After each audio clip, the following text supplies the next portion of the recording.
हमारे फोन, हमारी गाड़ियां, यहाँ तक कि हमारे घरों की नींव, इन सब में क्या चीज कॉमन है? धातुएं यानी मेटल्स।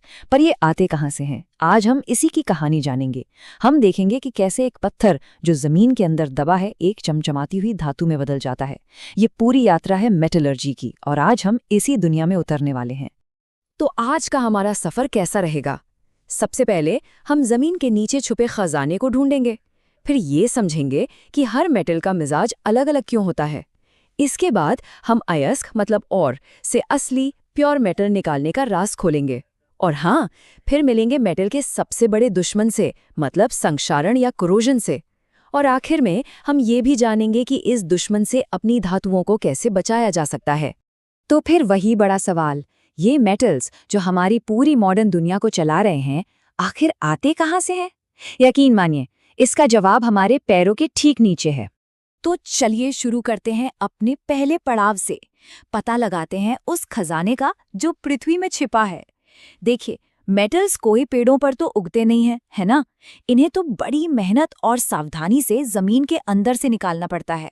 हर कहानी की एक शुरुआत होती है, और यहाँ शुरुआत होती है एक खनिज यानी मिनरल से। ये क्या है? ये बस वो नेचुरल एलिमेंट्स या कंपाउंड्स हैं जो हमें धरती की ऊपरी परत यानी क्रस्ट में मिलते हैं। समझिए कि ये कुदरत का कच्चा माल है।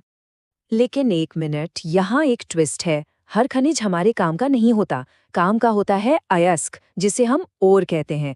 अयस्क दरअसल एक ऐसा खास खनिज है जिसमें किसी मेटल की इतनी मात्रा हो कि उसे निकालना फायदेमंद हो। मतलब अगर सारे मिनरल्स पत्थर हैं तो अयस्क वो पत्थर है जिसमें खजाना छिपा है।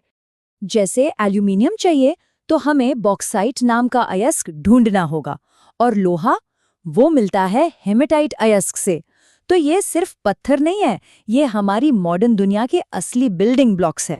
ठीक है, तो खजाना तो मिल गया। अब सवाल ये है कि ताला कैसे खोला जाए, और इसकी चाबी है रिएक्टिविटी सीरीज। इससे आप मेटल्स की दुनिया का पावर रैंकिंग या सोशल स्टेटस समझ सकते हैं। इसी से पता चलता है कि कौन सा मेटल कितना पावरफुल है और दूसरों के साथ कैसा बर्ताव करेगा। इस लिस्ट में सबसे ऊपर कौन है? पोटेशियम और सोडियम जैसे मेटल्स। ये केमिकल दुनिया के सबसे ज्यादा एक्टिव लोग हैं, सबसे फटाफट रिएक्ट करने वाले।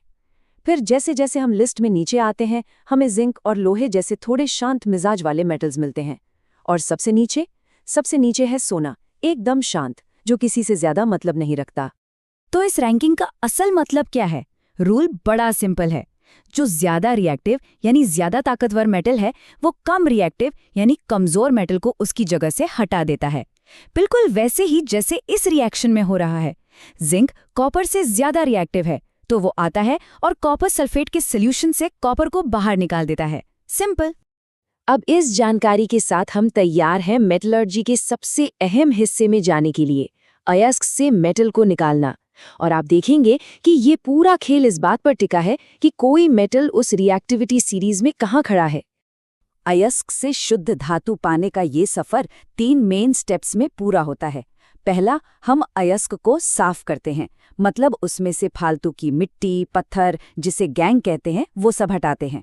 दूसरा स्टेप है असली मेटल को बाहर निकालना। और तीसरा और आखिरी स्टेप, उस निकाले हुए मेटल को और भी ज्यादा प्यूरिफाई करना, उसे फाइनल टच देना। और यहीं पर वो रिएक्टिविटी सीरीज काम आती है। जो मेटल्स लिस्ट में सबसे ऊपर है, यानी सबसे ज्यादा रिएक्टिव, उन्हें अलग करने के लिए इलेक्ट्रोलाइसिस जैसी पावरफुल टेक्निक लगती है। जो बीच में है, उन्हें कार्बन के साथ गर्म करने से काम चल जाता है। और जो सबसे नीचे हैं, सबसे कम रिएक्टिव, अरे उनको तो बस थोड़ा सा गर्म कर दो, काम हो गया। मेटल निकालने का ये प्रोसेस सिर्फ लैब की बात नहीं है, इसका एक रियल वर्ल्ड एप्लीकेशन तो इतना पावरफुल है। सोचिए, एक ऐसा रिएक्शन जिसमें इतनी गर्मी निकलती हो कि वो स्टील को भी वेल्ड कर दे। ये है थर्मिट रिएक्शन। इसमें एल्यूमिनियम अपना पावर दिखाता है और आयरन ऑक्साइड में से लोहे को उसकी जगह से हटा देता है। और इस प्रोसेस में इतनी ज्यादा गर्मी निकलती है कि लोहा पिघल जाता है, और इसी पिघले हुए लोहे से रेलवे की पटरियों को जोड़ा जाता है। यह है केमिस्ट्री इन एक्शन, वो भी बड़े स्केल पर। चलो, बहुत बढ़िया, हमने प्योर मेटल तो निकाल लिया, पर कहानी अभी खत्म नहीं हुई है। अब असली लड़ाई शुरू होती है। हमें इस मेटल को बचाना है इसके सबसे बड़े दुश्मन से, और वो है संक्षारण यानी कोरोजन। ये असल में मेटल की वापस अपनी नेचुरल स्टेट में जाने की एक धीमी लेकिन लगातार कोशिश है। कोरोजन होता क्या है? जब कोई मेटल हवा और नमी के कांटेक्ट में आता है तो वो धीरे धीरे खराब होने लगता है। देखा जाए तो ये मेटल की वापस अपने पुराने रूप यानी अयस्क की तरफ लौटने की कोशिश है। कह सकते हैं कि ये नेचर का अपना तरीका है चीजों को रिसाइकल करने का। और ये चीज हम अपने चारों तरफ देखते हैं। लोहे के गेट पर वो लाल भूरे रंग का जंग लगना, चांदी के बर्तनों का काला पड़ जाना, या फिर तांबे के ऊपर वो हरी सी परत जमना, ये सब कोरोजन के ही अलग अलग रूप हैं। और खास तौर पे जब लोहे की बात हो तो जंग लगने के लिए दो चीजें जरूरी हैं, ऑक्सीजन जो हवा से मिलती है और पानी। बस इन दोनों में से किसी एक को भी हटा दें तो लोहा जंग से बच जाएगा। और यहीं हमें एक सुराग मिलता है कि इसे रोकना कैसे है। तो सवाल ये है कि इस नेचुरल दुश्मन से लड़े कैसे? अच्छी बात यह है कि साइंस ने हमें इससे बचने के लिए कई शानदार हथियार दिए हैं। तो चलिए देखते हैं कि कोरोजन को रोकने के क्या-क्या तरीके हैं। सबसे कॉमन तरीका है मेटल और एनवायरनमेंट के बीच एक बैरियर, एक दीवार खड़ी कर देना। जैसे उस पर पेंट कर दो या तेल और ग्रीस लगा दो। एक और तरीका है गैल्वेनाइजेशन, जिसमें लोहे पर जिंक की एक प्रोटेक्टिव लेयर चढ़ा दी जाती है। लेकिन शायद सबसे स्मार्ट तरीका है अलॉइंग, यानी मिश्र धातु बनाना। और अलॉइंग की पावर को समझने के लिए स्टेनलेस स्टील से बेहतर क्या हो सकता है? नॉर्मल लोहा तो हवा और पानी में आसानी से जंग पकड़ लेता है, पर उसी लोहे में जरा सा क्रोमियम और निकल मिला दो और बन जाता है स्टेनलेस स्टील। ये तो कोरोजन से लड़ने वाला एक सुपर हीरो है। तो आज का सफर कैसा रहा? हमने देखा कि मेटल जमीन के अंदर अयस्क से निकलते हैं। हमने ये भी समझा कि उनकी रिएक्टिविटी तय करती है कि उन्हें कैसे निकाला जाएगा।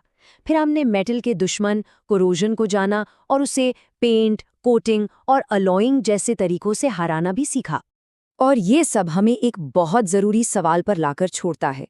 हम ज़मीन से नए मेटल्स निकालने में तो माहिर हो रहे हैं, पर जो मेटल्स हम पहले ही इस्तेमाल कर रहे हैं, उनकी रिसाइकलिंग को और बेहतर कैसे बनाया जाए, ये हमारे आने वाले कल के लिए एक बहुत बड़ा सवाल है और शायद सबसे बड़ी चुनौती भी।